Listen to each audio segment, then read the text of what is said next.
প্রতীক হিসেবে নৌকা বাদ দিয়ে শাপলা তালিকাভুক্ত করতে নির্বাচন কমিশনে আবেদন করেছে জাতীয় নাগরিক পার্টি। এনসিপির মুখ্য সমন্বয়ক নাসির উদ্দিন পাটোয়ারি বলেন, এই কমিশনের একটি অংশ রাজনৈতিক দলের হয়ে কাজ করছে। এই কারণে ইসি পুনর্গঠন করতে হবে।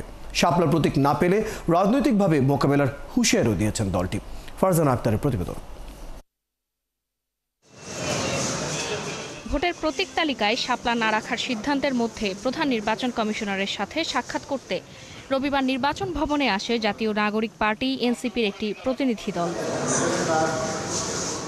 টানা 2 ঘন্টা বৈঠক শেষে দলের যুগ্ম সদস্য সচিব বলেন, প্রতীকের তালিকা থেকে নৌকা বাদ দিতে ও শাপলা অন্তর্ভুক্ত করতে দাবি জানিয়েছে তারা। তাদের স্থগিত থাকা অবস্থায়ও তাদের যে প্রতীক ছিল নৌকা, সে নৌকাকে কিন্তু এখনও তালিকা থেকে বাদ দেওয়া হয়নি।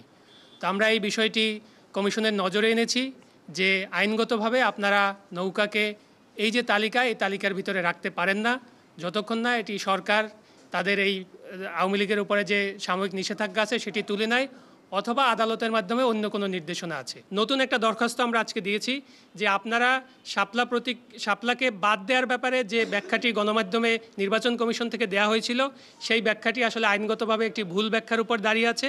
আমরা সেই জায়গাগুলোতে নির্বাচন কমিশনকে ব্যাখ্যাগুলো জানিয়েছি এবং স্পষ্ট করেছি যে আইনগত এটার কোনো বাধা শাপলাকে নির্বাচনী প্রতীক হিসাবে রাখার ক্ষেত্রে নাই। দলের মুখ্য সমন্বয়ক নাসির উদ্দিন পাটোয়ারি বলেন, দলের প্রতীক হিসেবে শাপলা পেতে এনসিপিকে বাধা দিলে তার রাজনৈতিকভাবে মোকাবিলা করা হবে। আমাদের শাপলার কোনো বিকল্প অপশন নাই, কারণ লিগ্যাল ওয়েতে আমরা দেখেছি আইনগতভাবে শাপলা পেতে আমাদের কোনো বাধা নেই।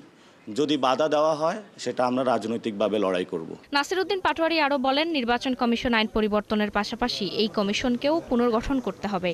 আমরা তো নির্বাচনের আগে ইসি পুনর্গঠন করতে হবে, এটা স্ট্রেইট ফরওয়ার্ড, এবং ইসি যেভাবে পুনর্গঠিত হয়েছিল সে আইনটারও পরিবর্তন করতে হবে এবং ঐক্যমত কমিশনের যে নতুন যে সিস্টেমগুলো আছে সেটা অনুযায়ী এই ইসিতে যারা সাংবিধানিক প্রতিষ্ঠান অনুযায়ী নিজের ভালো কাজের পরিচয় দিয়েছেন তাদেরকে রাখা যেতে পারে, কোনো ব্যক্তি আকারে নয়।